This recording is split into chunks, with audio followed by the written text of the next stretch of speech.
Yo iba de camino a la reunión sobre la herencia de mi esposo. Apenas abrí la puerta del coche, un hombre con aspecto desaliñado se acercó corriendo y gritó: «Señora, no encienda ese carro. Su nuera...». Sentí que la sangre se me helaba. Sin embargo, al llegar a la oficina, ella se desmayó delante de todos. Jamás pensé que un martes por la mañana pudiera trastocar mi vida de esa manera. A mis 64 años creía haber visto de todo, haber soportado cada golpe que la vida podía darme. La muerte de Julián, hace apenas 3 meses, ya me había dejado destrozada. Pero iba saliendo adelante paso a paso tal como él hubiera querido. La llamada de la notaría llegó puntual a las 9 en punto. «Señora Herrera, estamos listos para proceder con la liquidación de la herencia. Podría estar aquí a las 2». La voz de la mujer sonaba formal, distante. Yo acepté de inmediato. Después de tanta espera necesitaba cerrar ese capítulo y seguir con mi vida. Elegí el vestido azul marino que Julián siempre decía que resaltaba mis ojos.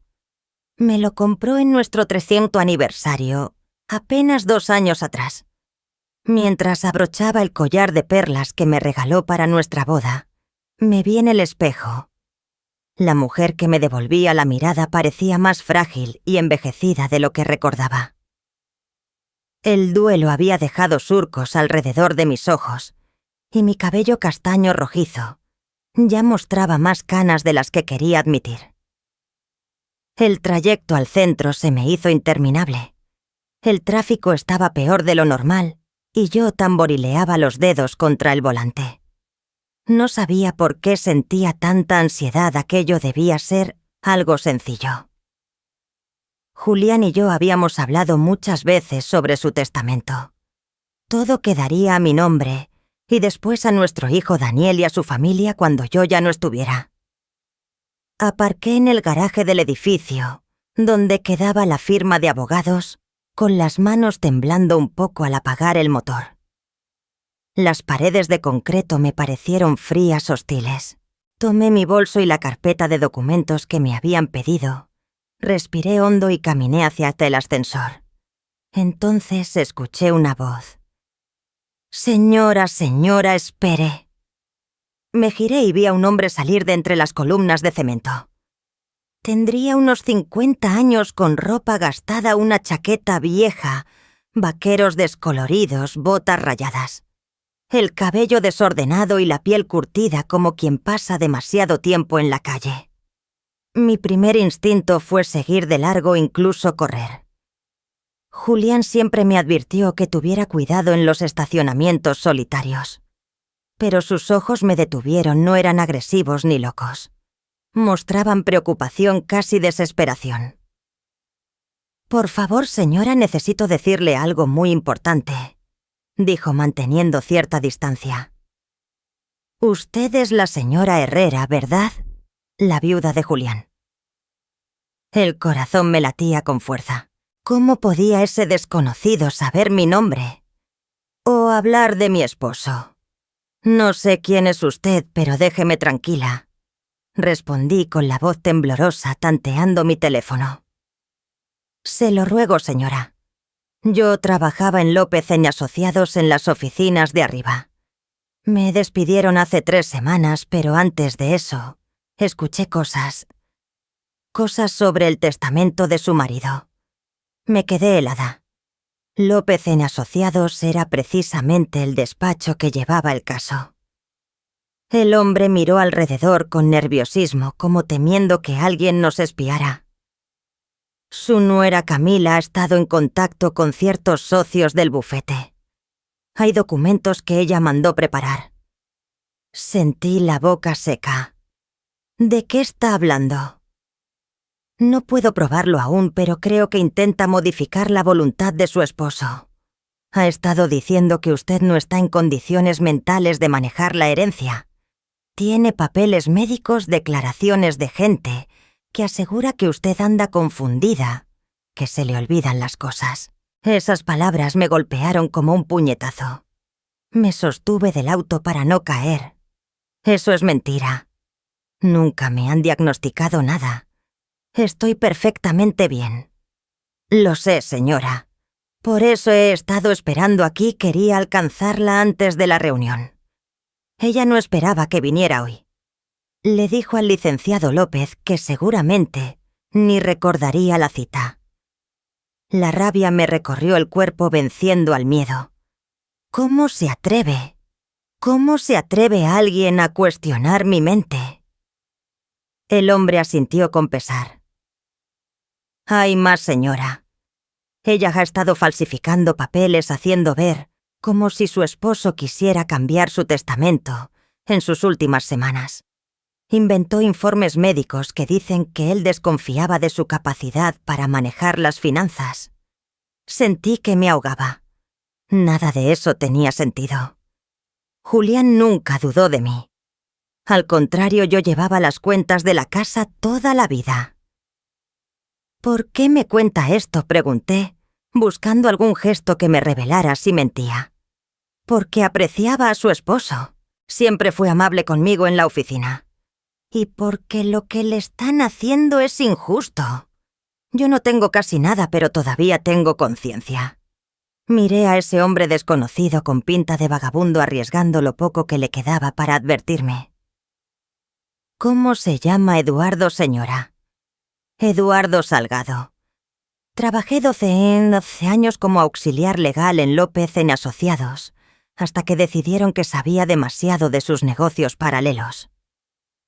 ¿Negocios paralelos?, susurré. Eduardo volvió a mirar hacia todos lados. Ayudan a ciertos clientes a manipular herencias y testamentos, cobrando fortunas por borrar a familiares incómodos de los documentos. Su nuera les ha pagado muy bien. El ascensor sonó a lo lejos. Eduardo retrocedió. Señora, tenga mucho cuidado allá dentro. Ellos esperan que firme sin leer. No deje que la presionen. Antes de que pudieran hacer más preguntas, se perdió entre las sombras del estacionamiento. Me quedé allí varios minutos con la mente dando vueltas por todo lo que Eduardo me había contado. Una parte de mí quería descartarlo como desvaríos de un hombre trastornado, pero algo muy profundo en mis entrañas me decía que estaba diciendo la verdad. Pensé en Camila, mi nuera, desde hacía 8 años. Siempre había mostrado dulzura delante de mí, pero yo había notado pequeños gestos a lo largo del tiempo. La forma en que murmuraba cosas a Daniel en cuanto yo entraba en la sala. Cómo desviaba la conversación cada vez que yo intentaba participar en las reuniones familiares. Las miradas fugaces de fastidio cuando hablaba de Julián y de nuestra vida juntos. Con las manos temblorosas presioné el botón del ascensor. Antes de que las puertas se cerraran, alcancé a ver a Eduardo, espiándome desde detrás de una columna con el rostro lleno de preocupación. El trayecto hasta el piso 15 me pareció eterno. Al abrirse las puertas entré en la lujosa recepción de López en Asociados. El mobiliario de caoba y las pinturas costosas que antes me parecían elegantes ahora tenían algo siniestro como una trampa, diseñada para engatusar a las víctimas. Señora Herrera, me saludó la recepcionista con una sonrisa ensayada. La esperan en la sala de juntas. Mis tacones resonaban sobre el mármol pulido mientras caminaba por el pasillo. Había demasiado silencio. Casi todas las puertas estaban cerradas y solo se oían murmullos apagados detrás de ellas. Me detuve frente a la sala de juntas con la mano en el picaporte de bronce. A través del cristal esmerilado, se distinguían varias siluetas sentadas alrededor de una mesa grande. Reconocí enseguida la figura menuda de Camila y su inconfundible cabello. Respiré hondo y abrí la puerta. La escena era tal como la había imaginado, intimidante. 3 hombres con trajes impecables se alineaban de un lado de la mesa y frente a ellos estaba Camila. Al verme entrar, un destello fugaz cruzó su cara. ¡Sorpresa! ¿Miedo? Desapareció tan rápido que pensé haberlo imaginado. Luego me sonrió con esa misma sonrisa dulce que me había mostrado por 8 años. Ay, Milagros, no pensé que vendrías hoy. El modo en que lo dijo confirmó todo lo que Eduardo me había advertido. Hola, Camila, respondí manteniendo la voz firme a pesar de la tormenta en mi interior. Por supuesto que estoy aquí. Esto se trata de la herencia de mi esposo. El abogado principal, un hombre delgado de cabello plateado y ojos gélidos, señaló una silla vacía. Señora Herrera, por favor, tome asiento. Tenemos varios documentos que requieren su firma. Me senté y vi cómo Camila giraba nerviosamente su anillo de boda una y otra vez. Evitaba mirarme a los ojos y fingía concentrarse en la pila de papeles frente a ella. Antes de empezar, dije apoyando mi bolso sobre la mesa con firmeza, quiero entender exactamente de qué vamos a hablar hoy. Mi esposo y yo revisamos su testamento muchas veces. Conozco bien cuáles eran sus deseos. El abogado intercambió una mirada rápida con sus colegas. Señora Herrera, ha habido algunos cambios recientes. Su marido hizo ciertas modificaciones en sus últimas semanas, expresando preocupaciones sobre... Basta, lo interrumpí sorprendida de lo firme que sonó mi voz. ¿Qué clase de preocupaciones? Camila al fin levantó la vista con ojos abiertos, que simulaban preocupación genuina. Milagros, Julián estaba inquieto por tu salud. Mencionó varios episodios en los que parecías confundida con olvidos. Quería asegurarse de que todo quedara bien manejado. Sentí esas palabras como una bofetada. ¿Episodios? ¿Cuáles episodios? Otro de los abogados deslizó una carpeta hacia mí. Señora Herrera, aquí tenemos documentación de varios momentos en los que familiares notaron conductas preocupantes, lapsos de memoria, confusión con fechas y nombres, dificultades con la administración de la casa. Abrí la carpeta con las manos temblando. Dentro había supuestos informes médicos, declaraciones escritas, incluso fotografías. Mi respiración se detuvo al reconocer la letra de Camila en una de las notas fechada apenas 6 semanas atrás. Milagros se puso muy alterada cuando se le preguntó por las compras. No recordaba qué había adquirido ni cuánto dinero había gastado. Cuando Daniel intentó ayudarla a organizar los recibos, lo acusó de querer robarle. Las manos me temblaban tanto que apenas podía sostener el papel. Esto es totalmente falso. Jamás he acusado a Daniel de robarme nada. Milagros. La voz de Camila sonaba suave, casi compasiva. Dijiste esas cosas. Todos estábamos preocupados por ti. Por eso Julián decidió hacer arreglos. Me quedé mirándola. Esa mujer que había recibido en mi familia, que había compartido mi mesa incontables veces, que me abrazaba cada Navidad.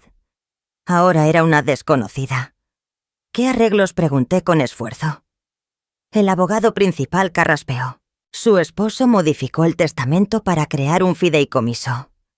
El patrimonio quedaría administrado por un albacea, en este caso su hijo Daniel, con provisiones para sus cuidados y gastos de vida. El mundo empezó a darme vueltas. Me aferré al borde de la mesa para no perder el equilibrio. ¿Está diciendo que Julián no confiaba en que yo manejara mis propias finanzas? No se trataba de confianza, intervino Camila enseguida. Era por tu protección. Julián te quería demasiado, Milagros. Solo quería asegurarse de que estuvieras bien cuidada. Cerré los ojos intentando asimilar aquello. Cuando los abrí, algo me heló la sangre. En la esquina de la sala de juntas había un pequeño dispositivo de grabación, con la luz roja parpadeando sin descanso. ¿Están grabando esta reunión?, pregunté. Los abogados se removieron incómodos en sus asientos. Es un procedimiento habitual en liquidaciones de herencias, contestó uno de ellos. Procedimiento habitual grabar a una viuda en duelo sin su permiso. Antes de que alguien pudiera replicar, sonó un golpe suave en la puerta. Una secretaria asomó la cabeza. Licenciado López, hay alguien que insiste en verlo. Dice que es urgente. El abogado principal frunció el ceño. Estamos en medio de una reunión. Señor dice llamarse Eduardo Salgado y asegura tener información sobre este caso. Vi cómo todo el color desaparecía del rostro de Camila. Parecía a punto de descomponerse. No conozco a nadie con ese nombre, respondió López con rapidez. Dígale que estamos ocupados. En realidad intervine poniéndome de pie. Me gustaría escuchar lo que el señor Salgado tiene que decir. Milagros no creo que sea necesario, dijo Camila con la voz más aguda de lo normal. Mejor concentrémonos en firmar estos documentos. Pero ya era tarde. Eduardo apareció en la entrada. Iba más aseado que en el estacionamiento, aunque seguía desentonando, entre tanto lujo. Señora Herrera, dijo inclinando la cabeza con respeto. Lamento interrumpir, pero tengo algo que usted debe ver. El licenciado López se levantó de golpe. Señor, está invadiendo propiedad privada. Llamaré a seguridad. Hágalo si quiere, respondió Eduardo con calma, pero antes la señora Herrera. Debe saber que tengo copias de los documentos originales, los verdaderos, los que existían, antes de que los manipularan. El silencio se hizo tan espeso que podía escuchar mi propio corazón latiendo. Eduardo sacó de un maletín gastado una carpeta de Manila. Hice copias antes de que me despidieran. El testamento original de su esposo fechado hace 6 meses. Y los informes médicos reales de su doctor, no las falsificaciones que ellos fabricaron. Camila se puso de pie tambaleándose. No me siento bien, murmuró. Siéntate. Camila ordené con una dureza en la voz que yo misma desconocía. Vas a querer escuchar esto. Eduardo abrió la carpeta y fue mostrando varios papeles. Señora Herrera, su esposo jamás cambió su testamento. Estas personas, señaló a los abogados, han estado colaborando con su nuera para producir documentos falsos. Falsificaron la firma de Julián y fabricaron informes médicos para aparentar que usted no estaba en condiciones de manejar sus bienes. Eso es absurdo, balbuceó López. Este hombre está delirando. Tenemos testigos de las preocupaciones del señor Herrera sobre la salud de su esposa. Se refiere a los testigos que su despacho pagó, replicó Eduardo con calma. También tengo los comprobantes de esos pagos. Camila emitió un gemido ahogado y se dejó caer en la silla pálida como un papel.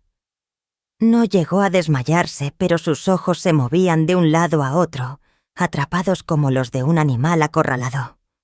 ¿Por qué?, le pregunté apenas susurrando. ¿Por qué me harías esto? La boca de Camila se abrió y cerró varias veces antes de que lograra articular palabras. Daniel y yo tenemos deudas, Milagros. La casa, su negocio, todo está hipotecado hasta el tope. Necesitaban robarme, completé yo por ella. Eduardo colocó el testamento auténtico frente a mí. Señora Herrera, este es el documento real de su esposo, firmado y testificado correctamente. Todo lo que poseía es para usted exactamente como siempre pensó.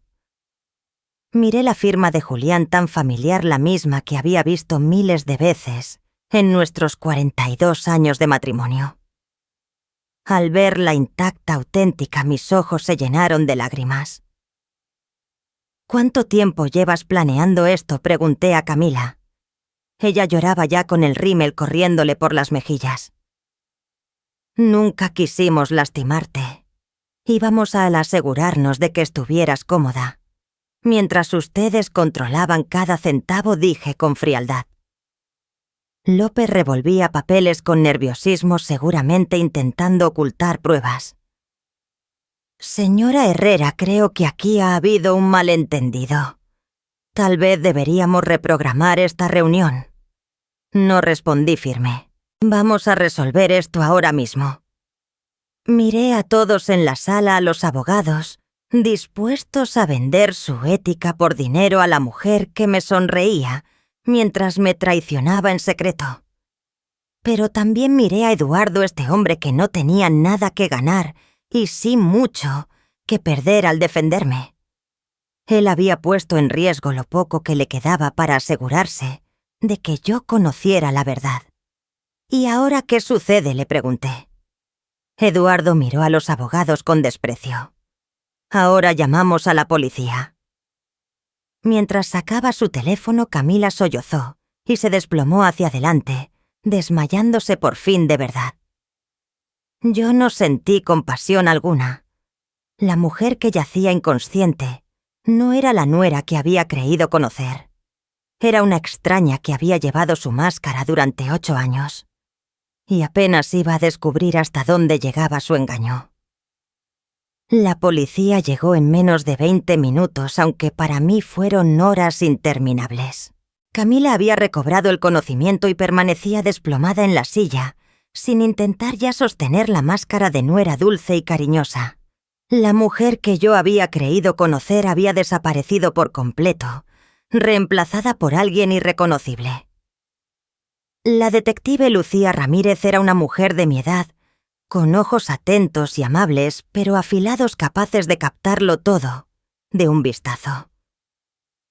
Escuchó con paciencia mientras Eduardo relataba lo que sabía, revisando los documentos que había traído con una calma profesional.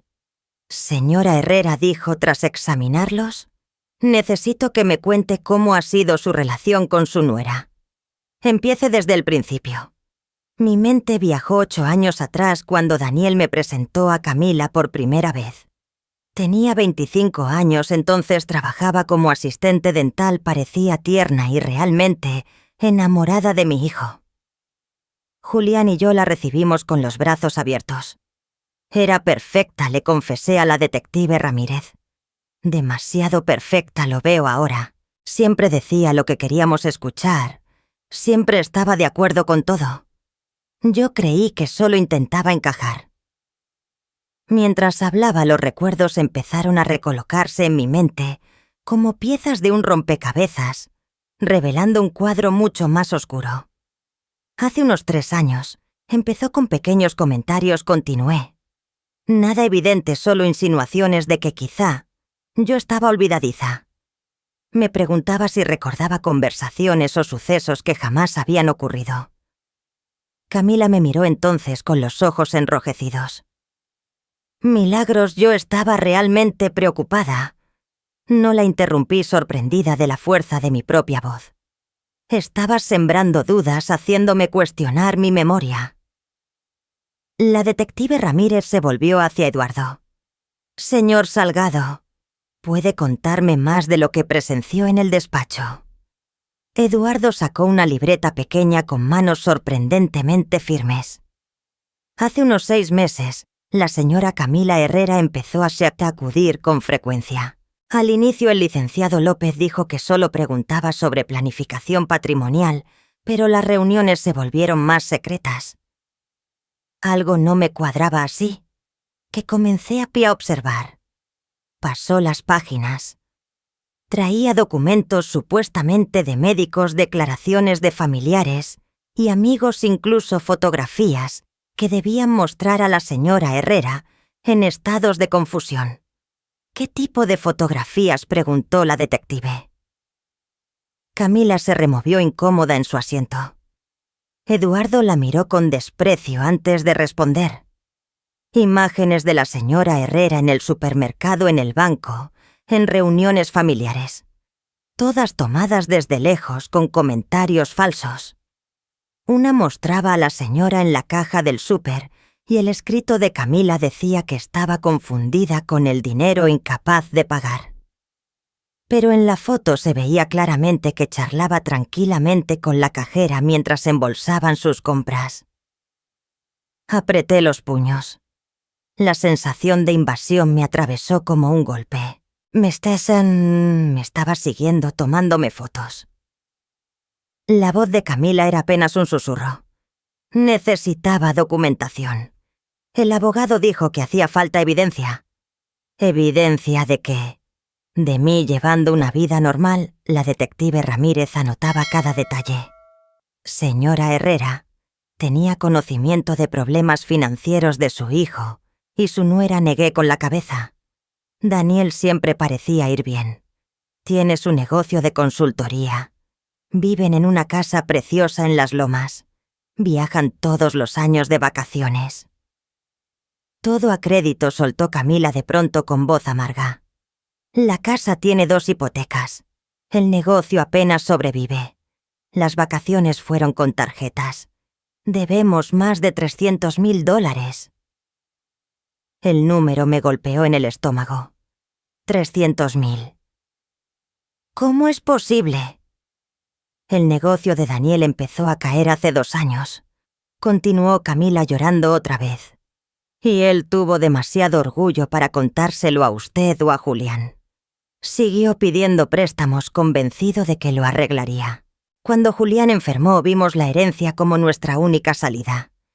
Me quedé mirándola tratando de asimilarlo. Mi hijo luchando en silencio durante 2 años sin decirnos nada. Julián lo habría ayudado al instante de haberlo sabido. En vez de pedir ayuda decidiste robarme, dije. No era robar, protestó débilmente Camila. Usted habría estado cuidada. El fideicomiso cubriría sus gastos. Eduardo soltó una risa sarcástica. Un fideicomiso que le daba a $40.000 al año, mientras el resto de la herencia cubría sus deudas. Vi los cálculos, señora Herrera.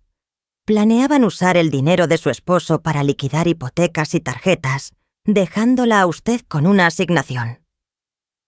La traición me cortó más hondo de lo que creí posible. No se trataba solo de dinero, era un plan para controlar cada aspecto de mi vida. ¿Daniel lo sabe?, pregunté. Camila titubeó. Esa vacilación me dijo todo. Él sabe de las deudas, admitió al fin, y sabía que esperábamos que la herencia resolviera todo. Pero no sabe de los documentos falsos, ni de las mentiras sobre su salud. Cree que Julián realmente cambió el testamento porque estaba preocupado por usted. La detective Ramírez levantó la vista de sus notas. Entonces su marido cree que su padre pensaba que usted ya no era competente. Camila sintió con pesar. Le inventé historias durante meses, incidentes que supuestamente ocurrían cuando él no estaba.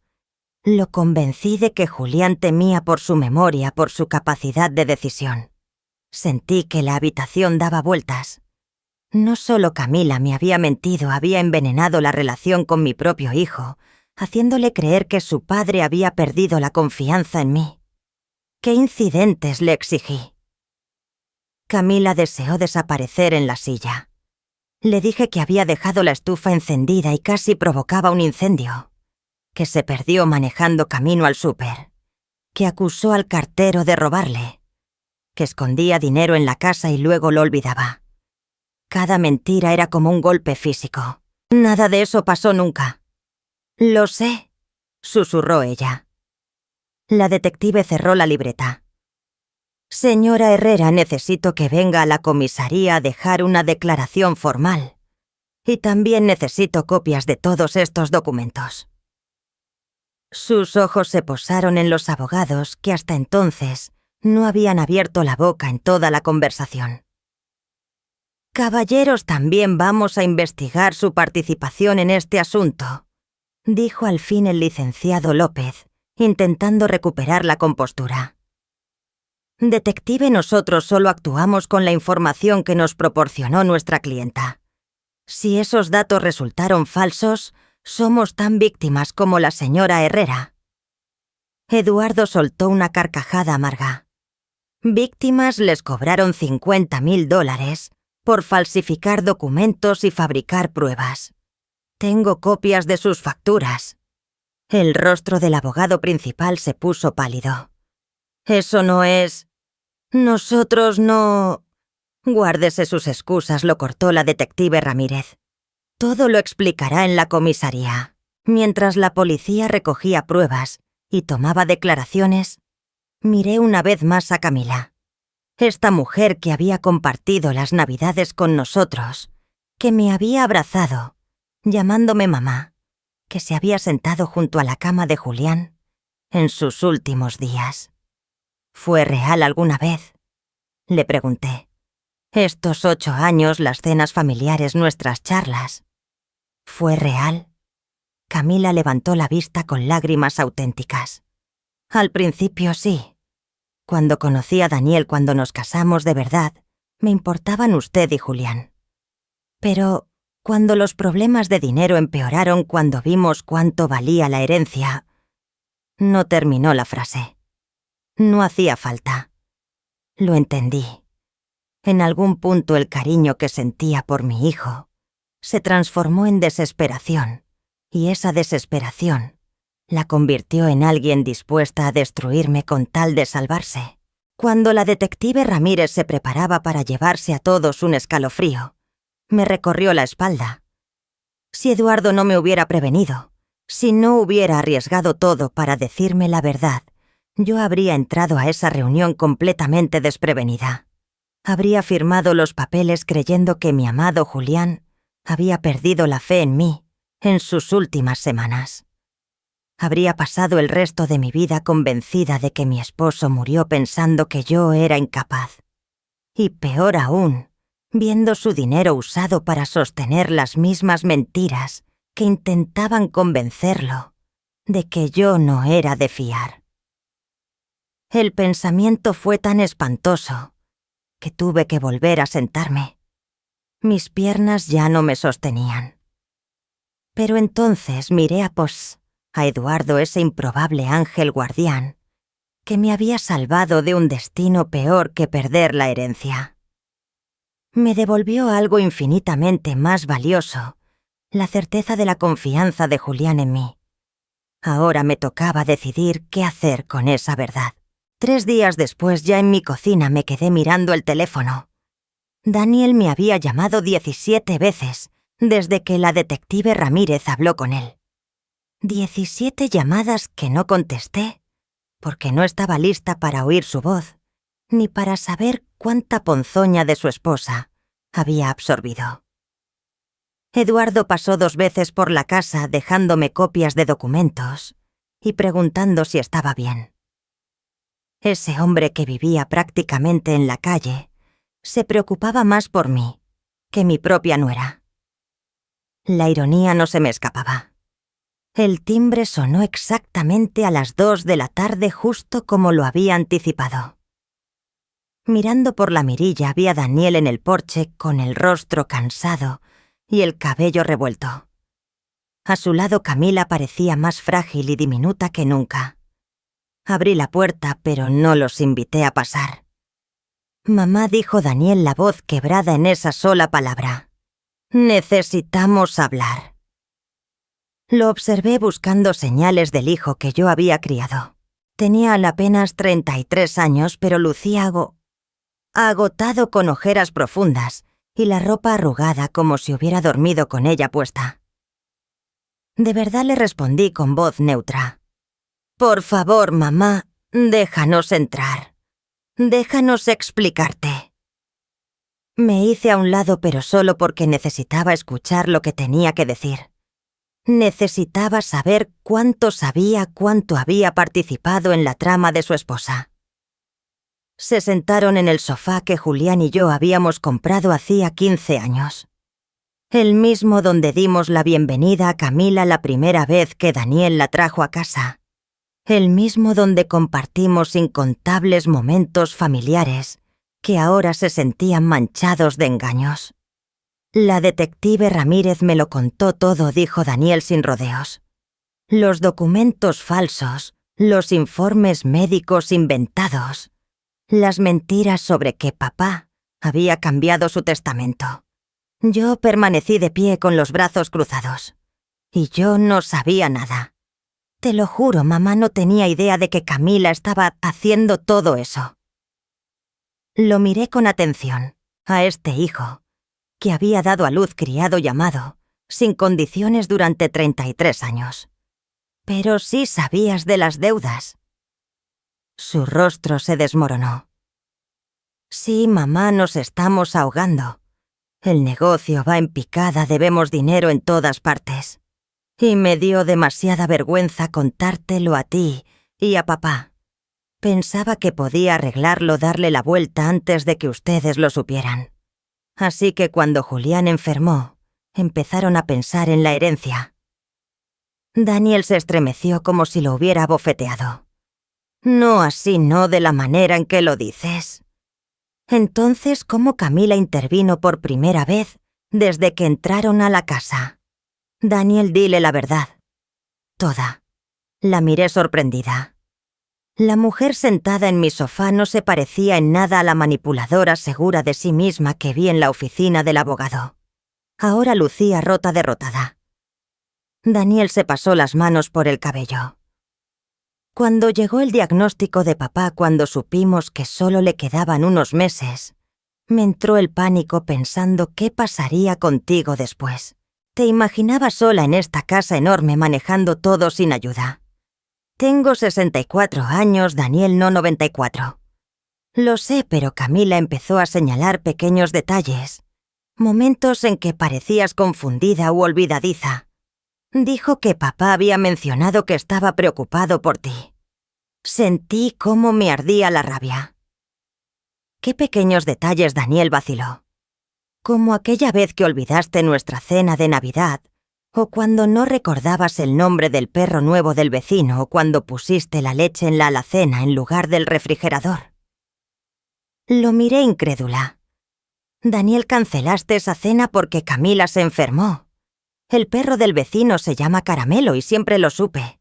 Y poner la leche en la alacena una vez después de 3 horas en el jardín no me convierte en una anciana senil. La confusión en su rostro era auténtica. Miraba de mí a Camila y de vuelta. Pero Camila dijo... Camila mintió, lo corté en seco. Mintió en todo. Ella lloraba de nuevo con lágrimas silenciosas que le recorrían las mejillas. Distorsioné las cosas, susurró. Tomé situaciones cotidianas y las hice parecer síntomas de demencia. Te hice ver problemas que no existían. Daniel parecía perdido el suelo bajo los pies. ¿Por qué harías algo así? Porque estaba desesperada, respondió Camila. Porque lo estábamos perdiendo todo. Y pensé que si creías que tu madre necesitaba ayuda para manejar la herencia, aceptarías más fácilmente que nosotros nos encargáramos. ¿Encargarse?, repetí con dureza. ¿Quieres decir robarme? No, protestó débilmente. Te habríamos cuidado. Con $40,000 al año mientras usaban el dinero de Julián para pagar sus tarjetas y sus hipotecas. La cabeza de Daniel se alzó bruscamente. ¿De qué estás hablando? Pregúntale a tu esposa por el fideicomiso que hizo redactar. Pregúntale cuánto de la herencia iba a caer a cubrir sus deudas mientras yo vivía con una mesada. Vi cómo la comprensión se encendía en su rostro seguida del horror. Camila. Su voz apenas se oía. Dime que no es verdad. Ella no pudo sostenerle la mirada. El abogado dijo que era la mejor manera de proteger los intereses de todos. Los intereses de todos, estalló Daniel poniéndose de pie. Planeabas robar la herencia de mi madre. Nos estábamos hundiendo, gritó Camila perdiendo el control. Tu negocio se derrumbaba. Debíamos en todos lados y tú eras demasiado orgulloso para pedir ayuda. Yo intentaba salvarnos, destruyendo a mi suegra. El dolor en la voz de Daniel atravesó mi enojo. Podía ver cómo comprendía no solo lo que Camila había hecho, sino cómo había usado su amor por mí en nuestra contra, haciéndolo dudar de su propia madre mientras creía protegerme. Daniel, dije en voz baja. Siéntate.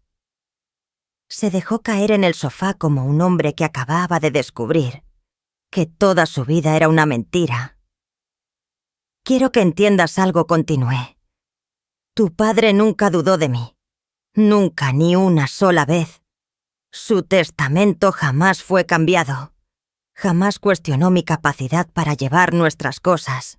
El hombre que conociste, el padre que te crió, confió en mí hasta el último día. Entonces Daniel se quebró llorando como cuando era un niño pequeño. «Perdóname, mamá. Perdóname». Le creí. Debí conocerte mejor. Debiste hacerlo, asentí. Pero ella era muy buena en lo suyo. Miré a Camila, que mantenía los ojos fijos en sus manos. «¿Cuánto tiempo llevas planeando esto? ¿Cuándo decidiste que yo era tu enemiga?» «Nunca fuiste la enemiga», dijo. Pero cuando la deuda se acumuló y vimos que podíamos perderlo todo, empecé a pensar diferente sobre la herencia. El patrimonio de tu esposo vale más de 2 millones. Ese dinero podía resolverlo todo. Ese dinero fue el trabajo de toda una vida de Julián. Lo ahorró para que yo viviera tranquila después de su partida. «No necesitas 2 millones», saltó Camila, dejando ver un destello de su viejo rencor. «Vives sencillo. No viajas. No gastas en lujos. Ese dinero solo se quedaría ahí, mientras nosotros perdíamos la casa, el coche, todo, por lo que hemos trabajado». Y allí estaba la verdadera Camila. La mujer convencida de que merecía más el dinero de Julián que yo. Que robarme era de algún modo un acto noble porque yo no lo necesitaba. Daniel la miró como si la viera por primera vez. «Camila, ¿cómo pudiste pensar así? ¿Cómo pudiste creer que tenías derecho a la herencia de mi madre?» «Porque ella no la necesita», gritó Camila. «Porque nosotros sí. Porque tú fuiste demasiado terco y orgulloso para pedir ayuda cuando la necesitábamos. Así que en lugar de pedir, decidieron quitarme lo mío», dije con frialdad. El silencio se apoderó de la sala, roto solo por los sollozos de Camila y la respiración entrecortada de Daniel. Al fin mi hijo habló. «Mamá». «¿Qué pasa ahora?». Era la misma pregunta que me había hecho a mí misma durante 3 días. ¿Qué pasaba ahora? Mi nuera había intentado despojarme con un plan calculado de falsificaciones y engaños médicos. Y mi hijo había sido manipulado hasta el punto de dudar de la cordura de su propia madre. Los abogados que debían proteger los deseos de Julián habían estado dispuestos a falsificar pruebas por el precio adecuado. Pero debajo de todo eso, surgía una pregunta más profunda. ¿Podía salvarse todavía esta familia? Miré a Daniel con el verdadero remordimiento y horror marcados en su rostro. Luego observé a Camila, que aún se mantenía desafiante incluso en su derrota. «Eso depende», dije al fin, «de lo que estén dispuestos a hacer para reparar el daño». El silencio en mi sala se alargó como si fueran horas. Daniel permanecía con la cabeza entre las manos, mientras Camila fijaba la vista en el suelo, seca, ya de lágrimas. Yo seguía de pie, esperando que alguno hablara primero, que mostrara quiénes eran de verdad detrás de tantas mentiras y desesperación. Fue Daniel quien rompió el silencio. «¿Qué quieres que hagamos, mamá?». Había pasado 3 noches en vela pensando en esa pregunta. ¿Qué era lo que quería en realidad? ¿Justicia, venganza, o algo más difícil de definir, como recuperar una confianza que quizás ya era imposible? «Quiero la verdad», respondí. «Toda. Cada mentira, cada manipulación, cada momento en que prefirieron dudar de mí, en lugar de confiar». Daniel levantó la cabeza con los ojos rojos e hinchados. «Te contaré todo lo que sé, pero mamá, te lo juro, yo pensé que estaba protegiéndote. Camila me convenció de que papá estaba preocupado por tu memoria, de que quería asegurarse de que estuvieras bien cuidada». «¿Cómo?», pregunté con frialdad. «¿Qué fue exactamente lo que te dijo Daniel?». Miró de reojo a su esposa, que seguía sin levantar la mirada. Dijo que papá se lo había mencionado en una de sus visitas al médico, que estaba inquieto por dejarte sola con tantas responsabilidades. Un escalofrío me recorrió la espalda. Camila había acompañado a Julián a algunas de esas citas. A veces, explicó Daniel, cuando yo no podía faltar al trabajo, ella se ofrecía a llevarlo para ayudarlo con las medicinas y los recordatorios. Me giré hacia Camila. Usaste la enfermedad de mi marido como una oportunidad para manipular a mi hijo. Por fin me miró. Julián nunca dijo nada de preocuparse por ti, pero estaba tan débil esos últimos meses, tan dependiente, que fue fácil insinuar que quizá debía pensar en lo que pasaría contigo después de su partida. Insinuar a quien exigí. A Daniel respondió. Al volver de las citas, hacía comentarios que Julián estaba más frágil, que dependía demasiado de ti. Lo hacía sonar como si él estuviera preocupado por dejarte una carga. La traición me atravesó más hondo de lo que creí posible. Había usado los últimos meses de vida de mi esposo, cuando más vulnerable estaba, para sembrar dudas sobre mí en la mente de nuestro hijo. ¿Qué más?, pregunté, manteniendo la voz firme a pesar de la rabia. Camila se sonó la nariz con un pañuelo. Empecé a fijarme en todo lo que hacías. Cada vez que olvidabas dónde habías dejado las llaves, cada vez que pedías que repitieran algo, cualquier cosa normal que le pasa a cualquiera. Yo luego se lo mencionaba a Daniel, haciéndolo sonar grave. «¿Y tú le creíste?», le dije a Daniel. Era tan sutil, mamá. Nunca decía directamente que estabas mal. Solo lo dejaba caer como si estuviera preocupada, pero sin querer exagerar. Con el tiempo parecía que había un patrón. Repasé mentalmente los últimos meses, buscando señales que quizá pasé por alto. «¿Y las fotografías?», pregunté de golpe. «¿Cuándo empezaste a seguirme?». Camila se removió incómoda. «Hace unos 4 meses. Los abogados dijeron que necesitaríamos documentación si íbamos a cuestionar tu capacidad». «¿Cuestionar mi capacidad?», repetí con furia. «¿Planeaban declararme mentalmente incapaz?». No se apresuró a decir Daniel. «Eso no fue lo que hablamos». «Eso fue exactamente lo que hablamos», estalló Camila, volviéndose hacia él. «Conversamos sobre establecer una tutela, asegurarnos de que tu madre estuviera protegida de tomar malas decisiones financieras». El rostro de Daniel se puso blanco.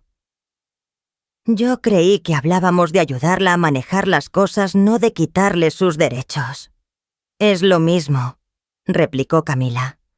«Una tutela la habría protegido y habría garantizado que el dinero se usara responsablemente».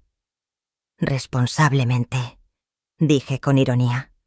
«¿Quieres decir para pagar sus deudas?». «Esas deudas nos estaban destruyendo», respondió ella alzando la voz. «¿Sabes lo que es perderlo todo? Recibir llamadas de acreedores cada día. Ver que vas a perder tu casa, tu coche. Todo lo que trabajaste. ¿Y sabes lo que es descubrir que tu propia familia planeaba declararte incompetente para robarte el dinero?». Le devolví el golpe. «No íbamos a robar nada», protestó Daniel, aunque su voz sonaba débil. «El fideicomiso te habría dado lo necesario». «Daniel», dije con un tono más suave, al ver que al fin empezabas a entender. «El fideicomiso que Camila y los abogados diseñaron me dejaba con $40,000 al año, mientras el resto de la herencia de tu padre se usaba para pagar sus deudas. Y cuando ese dinero se acabara...». «¿Qué pasaba?», pregunté, obligándolo a pensar. Él me miró y vi cómo la verdad se clavaba en su conciencia. No habría quedado nada. Nada, confirmé. Tu padre trabajó durante 45 años, ahorró cada peso que pudo, invirtió con cuidado y levantó un patrimonio que me habría permitido vivir tranquila el resto de mi vida. El plan de tu esposa lo habría acabado en 5 años. Camila se levantó de golpe, el rostro encendido de rabia. Es muy fácil para ti juzgar milagros. Tú nunca has tenido deudas, nunca has sentido lo que es estar a punto de perderlo todo. No sabes lo que significa la desesperación. Tienes razón, respondí. No sé lo que es estar en tu situación, pero sí sé lo que se siente al ser traicionada por la gente que amo. Sé lo que duele descubrir que alguien a quien recibí en mi familia estaba dispuesto a destruirme para salvarse. Yo no intentaba destruirte, replicó Camila. Trataba de salvar mi matrimonio, a mi familia, mi vida, a costa de la mía. Las palabras quedaron suspendidas entre nosotras. Por primera vez desde que esta pesadilla comenzó, vi un destello de reconocimiento real en los ojos de Camila. Finalmente comprendía lo que había hecho y hasta dónde había estado dispuesta a llegar. Daniel se levantó y caminó hacia la ventana contemplando el jardín que Julián y yo habíamos plantado juntos hacía 20 años. ¿Qué pasa con nosotros ahora, mamá? ¿Con nuestra familia? Era la pregunta que más temía porque la verdad era que no sabía si había vuelta atrás. Una confianza rota de esa forma tal vez jamás podría repararse. Los abogados enfrentarán cargos criminales, dije. Eduardo ha entregado pruebas suficientes para demostrar su participación en falsificación y fraude. Y Camila, preguntó Daniel sin girarse. Miré a mi nuera, esa mujer que me había parecido tan perfecta cuando él la trajo por primera vez. Eso depende de lo que haga a partir de ahora. ¿Qué quieres decir?, preguntó ella. La detective Ramírez me dijo que si cooperas plenamente con la investigación, si testificas contra los abogados y ayudas a revelar cómo funcionaba todo este esquema, la fiscalía podría considerar un acuerdo.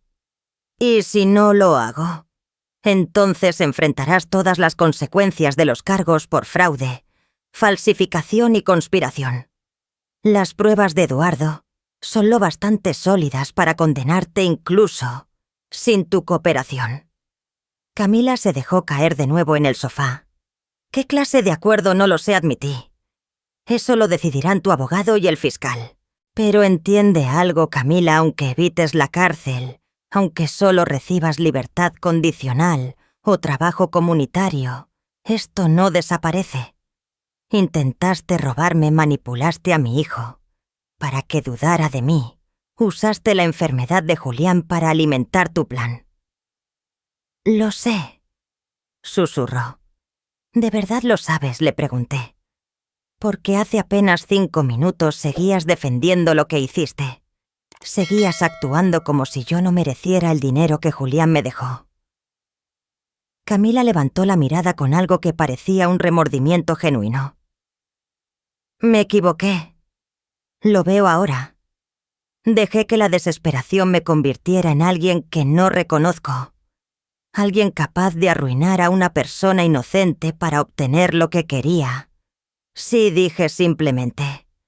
Una palabra pequeña pero que cargaba todo el peso de lo ocurrido.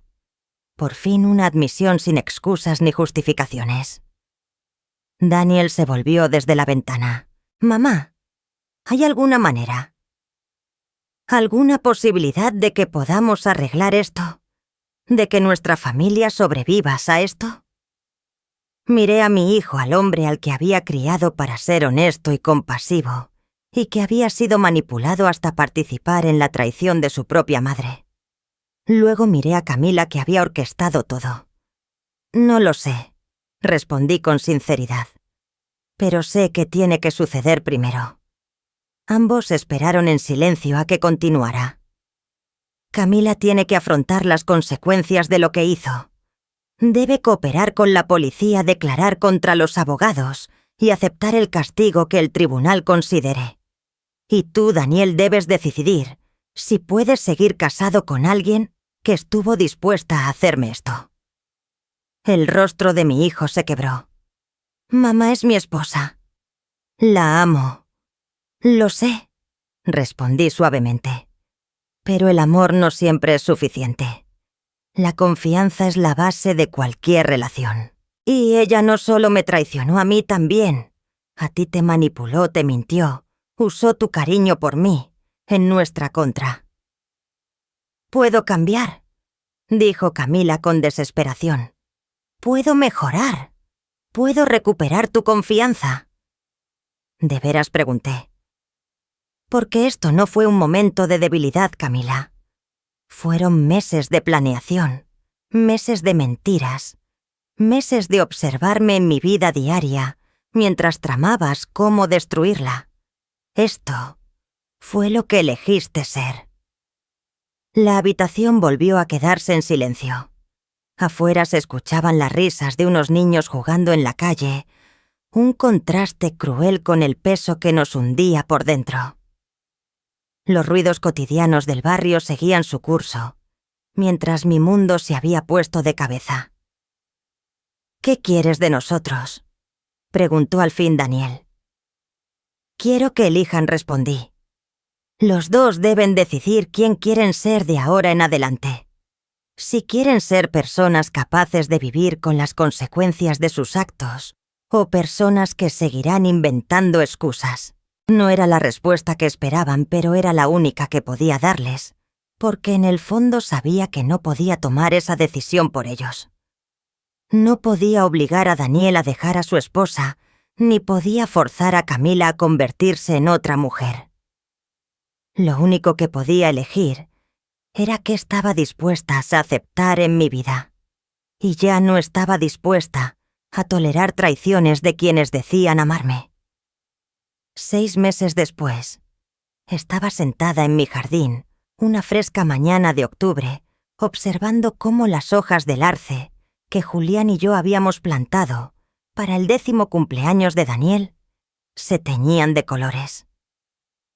Las estaciones tenían esa manera de poner todo en perspectiva. Lo que parecía eterno, en primavera podía transformarse por completo en otoño. Camila había aceptado el acuerdo con la Fiscalía: 3 años de libertad condicional, 500 horas de servicio comunitario y la restitución íntegra de los honorarios pagados al despacho López en Asociados. Los abogados no corrieron con la misma suerte. López recibió 4 años de cárcel y sus socios 2 cada uno. Eduardo había sido clave en el juicio. Su meticulosa documentación y su valiente testimonio aseguraron que enfrentaran las consecuencias completas de sus actos. Pero la resolución legal era solo una parte de la historia. La verdadera sanación había sido mucho más lenta y aún continuaba. Daniel se mudó del hogar que compartía con Camila apenas 3 semanas después de nuestra confrontación en mi sala. Ahora vivía en un pequeño departamento en el centro, intentando descubrir quién era sin el peso de la manipulación de ella sobre cada una de sus decisiones. «Me la paso dudando de todo», me confesó en uno de nuestros cafés semanales. Cada recuerdo, cada conversación, cada elección de estos últimos años. ¿Cuánto fue realmente mío y cuánto fueron palabras de Camila metidas en mi cabeza? Era una pregunta que entendía demasiado bien. Yo también pasé meses revisando diálogos, situaciones, intentando separar la verdad de las mentiras, hábilmente tejidas en mi vida diaria. El divorcio estaba casi finalizado. En medio de los trámites, Daniel descubrió todavía más engaños: tarjetas de crédito abiertas a su nombre, sin su consentimiento, préstamos sobre su negocio, gastos ocultos durante años. La situación económica era peor de lo que cualquiera de nosotros imaginaba. Le ofrecí ayudarlo con las deudas, pero se negó. «Mamá, no puedo aceptar tu dinero para limpiar el desastre que hizo mi esposa», me dijo. «Tengo que resolverlo yo mismo de la manera correcta esta vez». Respeté su decisión aunque me doliera verlo luchar. Vendió la casa en Las Lomas. Manejaba ahora un Honda de 10 años en lugar de su BMW y trabajaba jornadas de 16 horas para levantar de nuevo su consultoría desde cero. Pero había algo distinto en él, un propósito, una integridad, que me recordaban al hombre que yo había criado. Eduardo, por su parte, se había vuelto una presencia inesperada en mi vida. Lo contraté como encargado de mantenimiento a medio tiempo y vivía en el pequeño apartamento sobre el taller de Julián.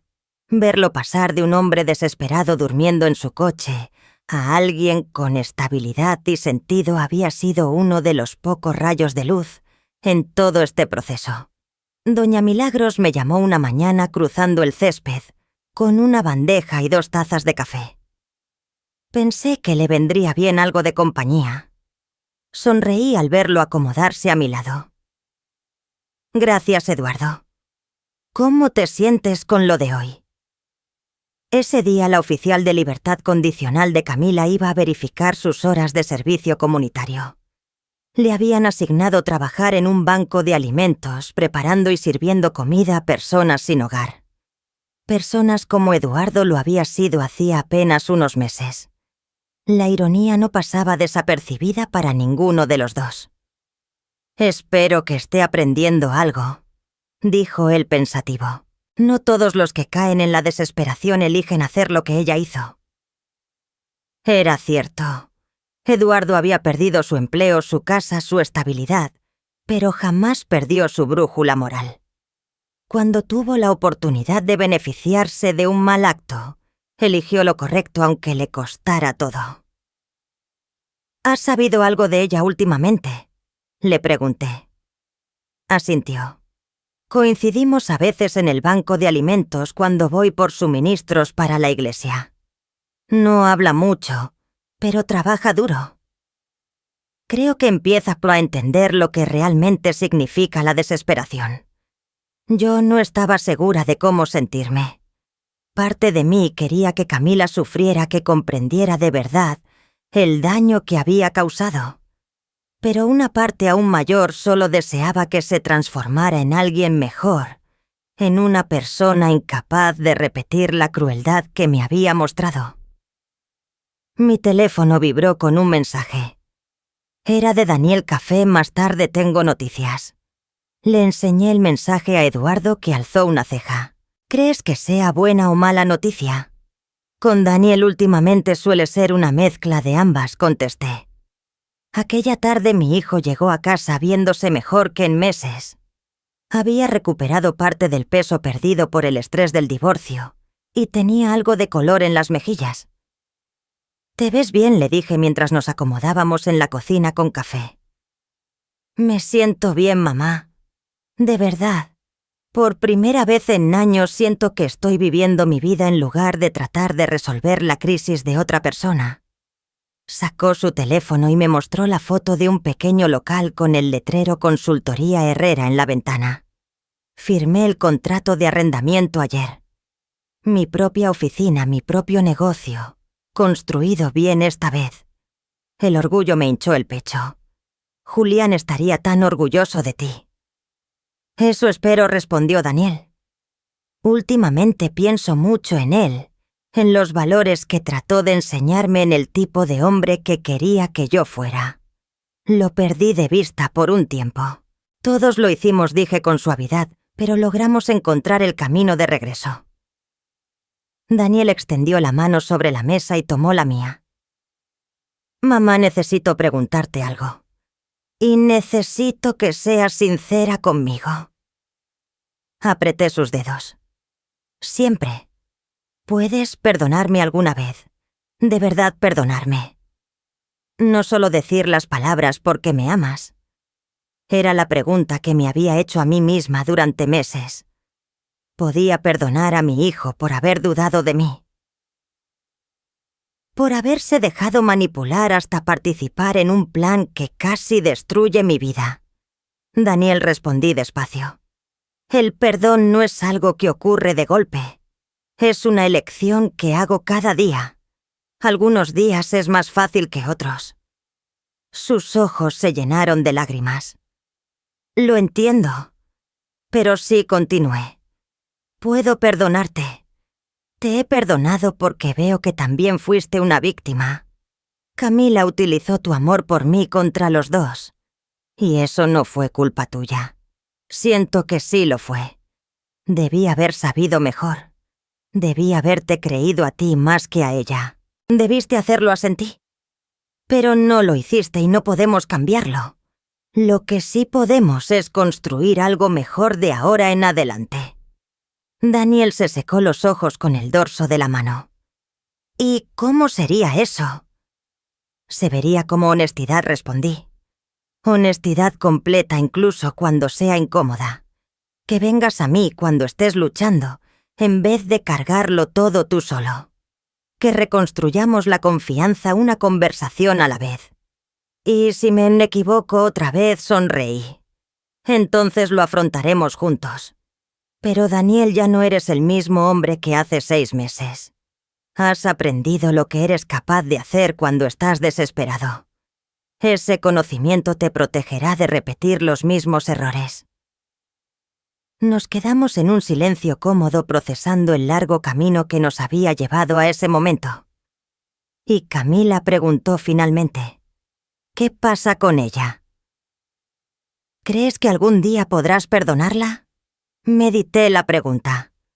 No lo sé. Lo que hizo fue calculado, deliberado, cruel. No fue un error pasajero ni un arrebato de desesperación. Pasó meses planeando destruirme y lo disfrutaba. Dice que ha cambiado. Tal vez sea cierto. La gente puede cambiar, Daniel.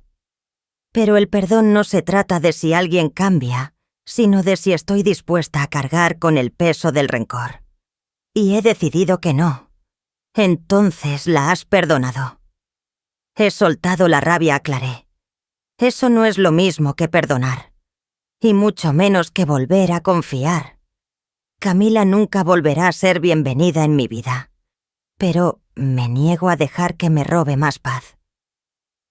Daniel asintió despacio. Creo que lo entiendo. Al prepararse para irse, lo acompañé hasta la puerta.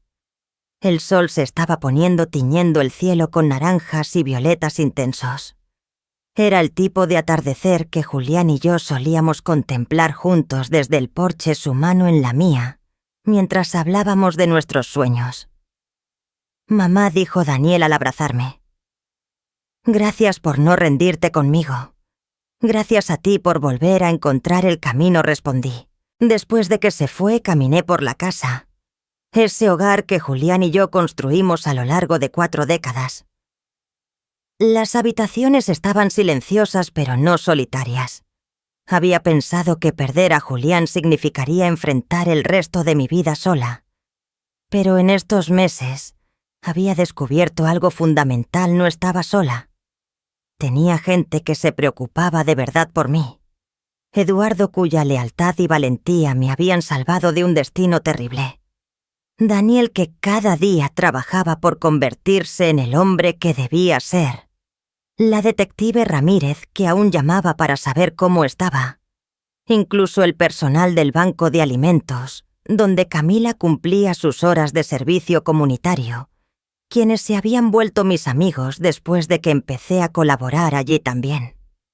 Mi vida volvió a llenarse de propósito y sentido. Daba clases de alfabetización hacia adultos en la biblioteca, ayudaba a Eduardo a expandir el huerto detrás del taller, y colaboraba con el departamento de la detective Ramírez para ayudar a otros mayores a reconocer y evitar fraudes financieros. Lo más importante, había recuperado mi propia historia. Durante meses, Camila había intentado escribir un relato donde yo era una mujer confundida, incapaz de manejar su vida. Pero eso nunca fue cierto. Yo era una mujer fuerte e inteligente, que había sobrevivido a 42 años de matrimonio, criado a un hijo, construido un hogar y enfrentado a quienes quisieron destruirme. Esa noche, sentada en el porche trasero con una taza de té, observando cómo las estrellas emergían en el cielo oscuro, sentí algo que no experimentaba en años: paz completa. No la paz de tenerlo todo, sino la paz de saber exactamente quién era y cuánto valía. El amor de Julián vivía en la seguridad que me había dejado, en los valores que enseñó a nuestro hijo, en la hermosa vida que habíamos construido juntos. El plan de Camila había fracasado no solo porque Eduardo lo desenmascaró, sino porque los cimientos que Julián y yo habíamos levantado eran mucho más sólidos que las mentiras con que ella intentó cubrirlos. Tenía 64 años y apenas estaba empezando el mejor capítulo de mi vida. Algo que 6 meses atrás me habría parecido imposible ahora se sentía como lo más natural del mundo. Estaba libre. A veces me sorprendo mirando al espejo y preguntándome en qué momento la vida empezó a probarme de esta manera. Hace apenas unos meses pensé que lo había perdido todo a Julián, mi compañero de vida, y la confianza de mi propio hijo. Sentí que el suelo se abría bajo mis pies. Pero aprendí algo valioso en medio de tanto dolor. Nunca es demasiado tarde para levantarse y reclamar quiénes somos. Los años nos marcan, nos llenan de cicatrices, pero también nos dan una fuerza que a veces olvidamos que tenemos. Yo a los 64 descubrí que todavía podía reinventarme, que todavía podía luchar por mi verdad, aunque otros quisieran pintarme como débil o inútil. Comprendí que la edad no nos hace invisibles. Al contrario, nos da la claridad de ver lo que realmente importa. He aprendido que la confianza se construye con honestidad, que la familia puede tambalearse, pero también puede reconstruirse si hay voluntad, y que la paz no depende de lo que tenemos, sino de lo que decidimos soltar. Yo elegí soltar el rencor, no para justificar a quienes me hicieron daño, sino para que ese veneno no siguiera viviendo en mí. A quienes tienen mis años o más, quiero decirles algo: nunca permitan que nadie les quite su voz, ni su dignidad, ni el derecho de decidir sobre sus vidas. Hemos trabajado demasiado, Amado, demasiado sobrevivido, demasiado como para que alguien más escriba nuestra historia. Hoy camino más ligera, con el recuerdo de Julián en mi corazón, con un hijo que aprendió de sus errores y con la certeza de que aún me esperan días hermosos. Porque nunca es tarde para empezar el mejor capítulo de tu vida. Y ahora quiero escucharlos a ustedes. ¿Qué les ha enseñado la vida sobre la confianza, el perdón y la fuerza interior? Me encantaría leer sus pensamientos en los comentarios.